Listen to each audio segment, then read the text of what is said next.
புதுச்சேரியில் மேய்ச்சலுக்கு செல்லும் மாடுகள் அடுத்தடுத்து உயிரிழப்பதற்கான காரணங்கள் குறித்து ஆய்வு செய்து உரிய இழப்பீடு வழங்க வேண்டும் என கோரிக்கை எழுந்துள்ளது.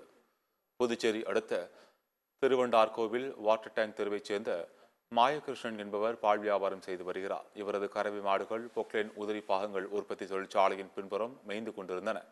அப்போது சில மாடுகள் தொழிற்சாலையின் பின்புறமாக தேங்கி நிற்கும் கழிவுநீரை குடித்ததாக தெரிகிறது. இதைத் தொடர்ந்து வீட்டிற்கு வந்த 5 கறவை மாடுகள் வாயில் நுரை தள்ளிய நிலையில் மயங்கி விழுந்து உயிரிழந்தன. இதேபோன்று கடந்த சில மாதங்களுக்கு முன்னர் பூபாலன் என்பவரது மாடுகளும் உயிரிழந்ததாக கூறப்படுகின்றது. இது குறித்து அதிகாரிகள் ஆய்வு செய்து உரிய இழப்பீடு வழங்க வேண்டும் என்று மாடுகளின் உரிமையாளர்கள் கோரிக்கை விடுத்து வருகின்றனர். நான் உயிரை கொடுத்து வேலை சாமி. சாப்பாட்டு கூட கஷ்டமா இருந்தா கூட நான் மாட்டை தான் ஓட்டிமே நல்ல மாதிரியே பார்ப்பேன். நல்ல மாதிரி அதுதான் எங்களுக்கு வேற விதம் கிடையாதுங்க. அந்த மாட்டை வச்சுதான் நாங்க 2 பேரும் பழச்சிக்கிட்டு வந்தோம். அதை நம்பித்தான் நாங்க இருந்துட்டே. அது ஒண்ணு கூட இல்லாம எங்களுக்கு கை விட்டு போயிடுச்சுப்பா. எதுன்னு நான் தெரியும், நல்லா தான் ஓட்டி அனுப்பினேன். எதனாலன்றது என்னால தெரிஞ்சுக்க முடியல. பொக்கிலிங்கிற கம்பெனி அந்த ரோட்டு பாதை ஓரமாக போகுது. எல்லா மாடுகளும் அந்த தண்ணி தான் குடிக்கும். என் மாடு அதான் குடிச்சிது.